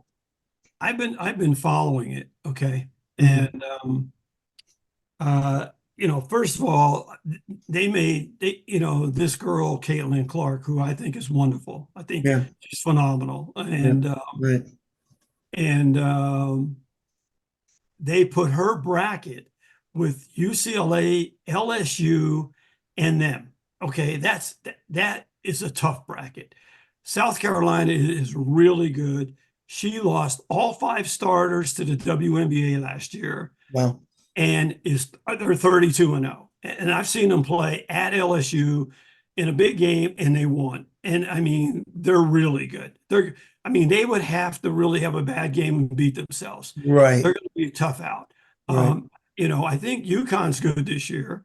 I think they could go to the Final Four. Don't sleep on them.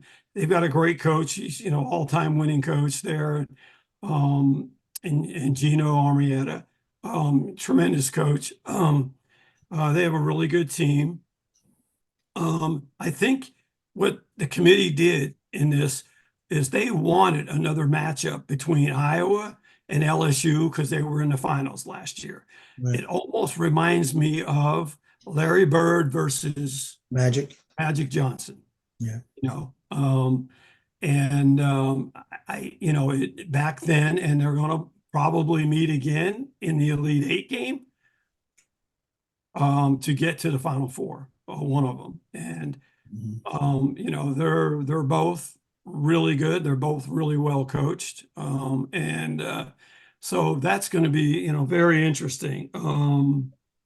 Yeah, and then there's I don't know I can't remember who's in the other brackets for them, but yeah, I've followed it a little bit, and it's been real exciting.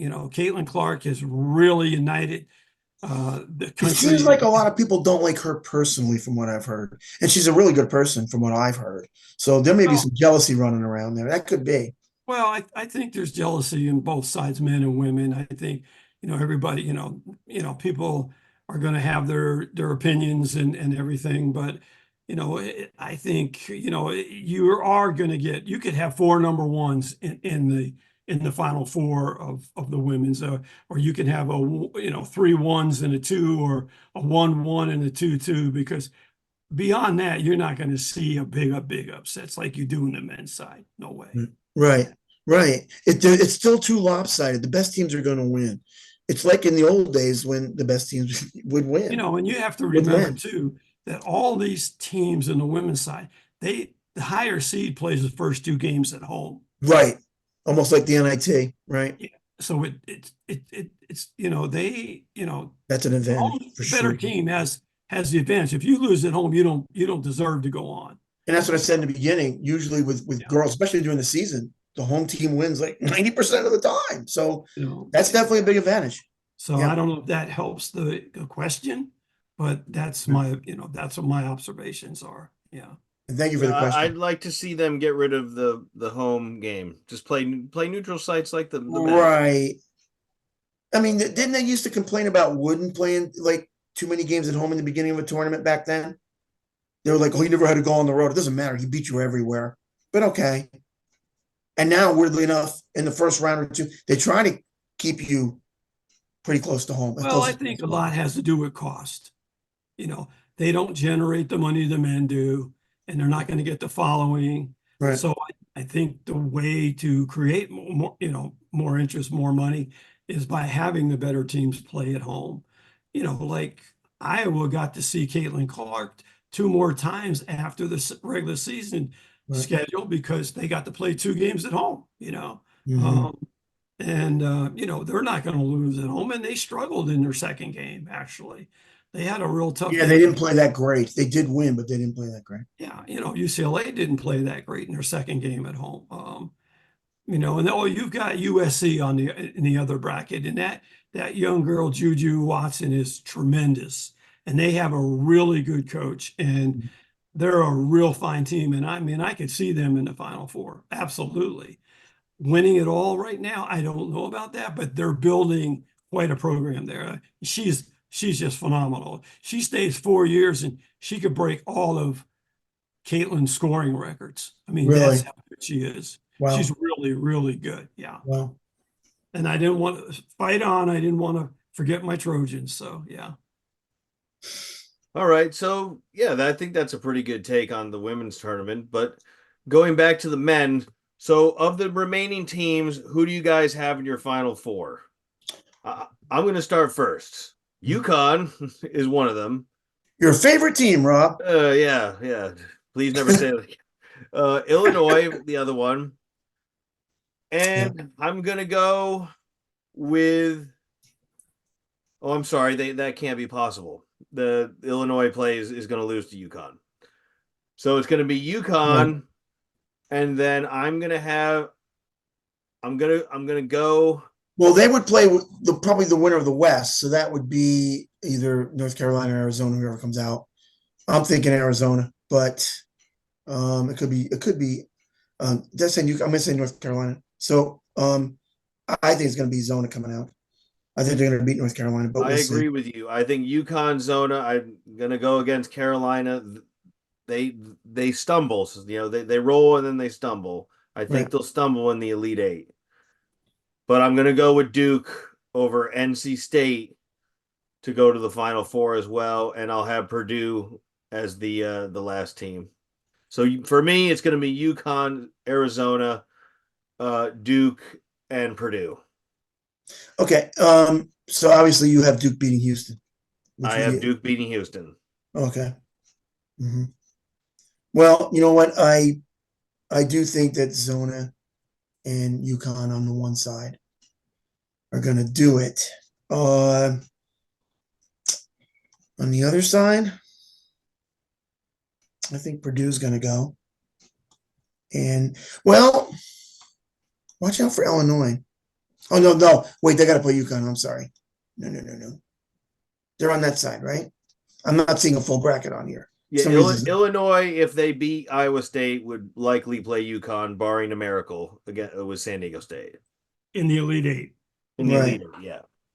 Right. We all three of us have UConn winning this whole thing. So obviously you have UConn in the Final Four. I do think that the 1 and 1A here, Rob, as good as UConn is, if Zona gets into the Final Four, they absolutely can beat UConn because the game's at home. And let's not forget about the home team. And I know that at times at home this year they weren't very good, but it's still a home game, so you can't rule it out. If it was anywhere else in the country away from Arizona, I would say UConn will destroy them. But I'm not going to say that. Plus, I was big on Arizona most of the year, so I'm not going to totally jump off that ship. So, I mean, so you got UConn and Arizona in the Final Four. And do you have UConn beating Arizona, Bob? Yeah, that's a great question. Yeah,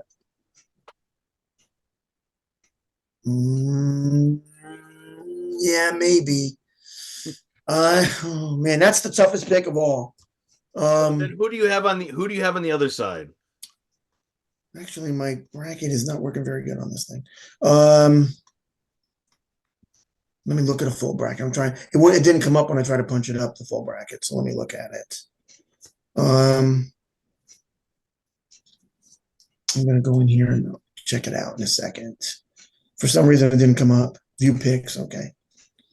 There you go. Now it's up.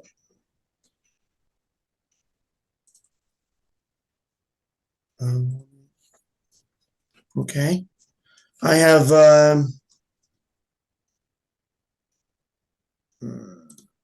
just let me get that. It's too big now. Cue the Jeopardy music. Yes. let's see. This thing.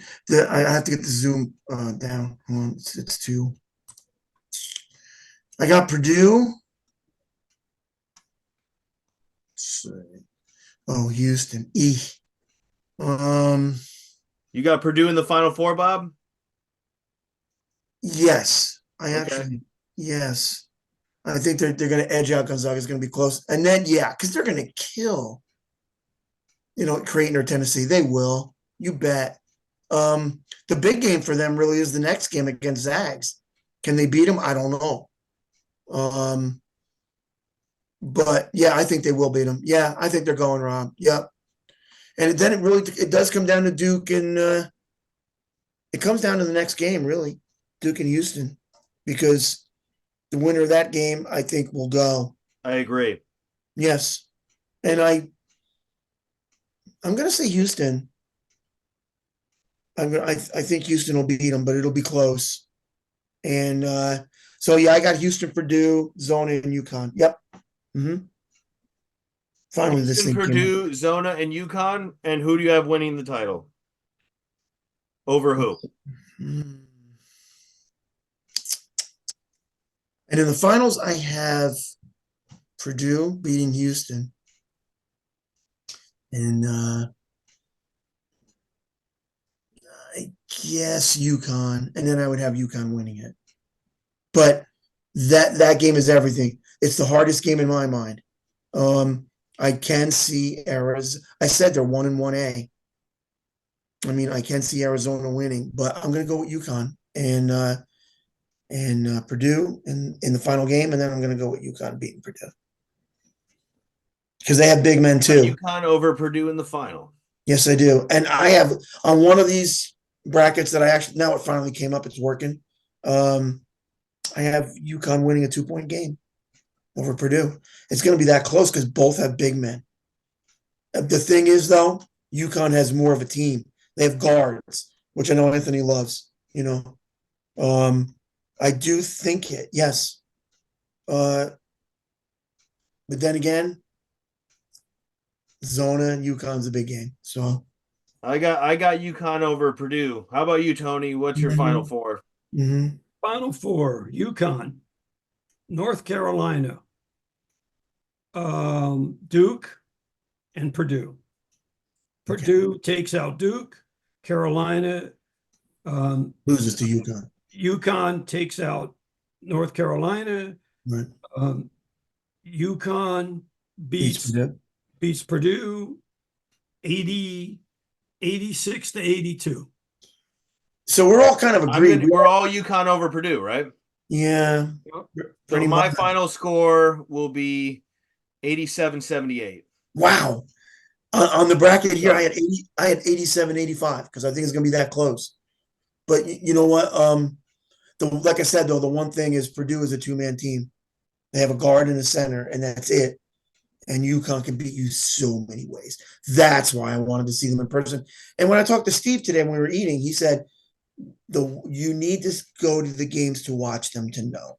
He goes, you can watch it on TV and all, but you can't get a great read, the kind of read you want to get. And he's totally right. But when you're there, and I've always liked to be there, I know when I used to go to the net games for a long time, I'd like to go because I have a pretty good idea who's the best team because I got to see the whole league. That's because you're America's guest and you go to all the games. Yes, I know. Not as many as you, mind you, but yes. But being there is the thing. And you ought to know it because you're on the bench. Being there is the thing. There's nothing like that.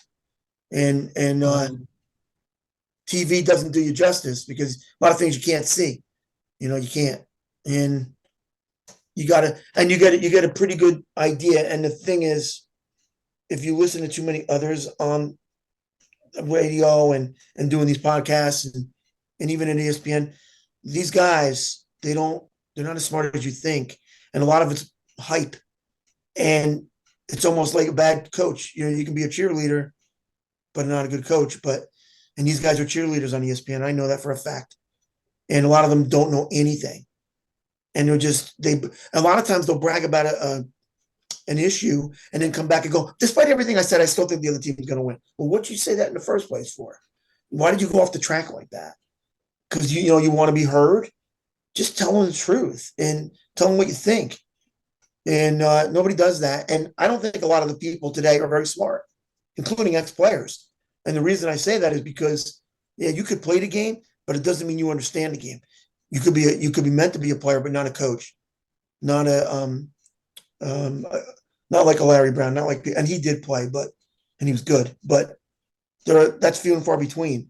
And there's different roles for different humans on earth. So just because you're a good player doesn't mean you're good at picking a game or having an insight on a game, or that's why there's coaches to coach you when you played, to teach you. So yeah, I think the people at ESPN are an absolute joke, and they're firing a lot of guys because they can't pay them, and they're hiring these younger kids who know nothing or next. Well, guys, I'm going to check out because it's my dinner time. Okay. Oh yeah, we're wrapping up. The beauty of it is, if we're wrong, we get to make new picks next week, and if we're right, Yeah. we get to brag about how the geniuses we are in this sports show. Tony, thanks for joining us. Looking forward to thanks having for you having again. me. Yep, it was great to be on. You Thanks, take care of Anthony. yourself. We'll talk soon. Bob, Okay. closing thoughts before we go.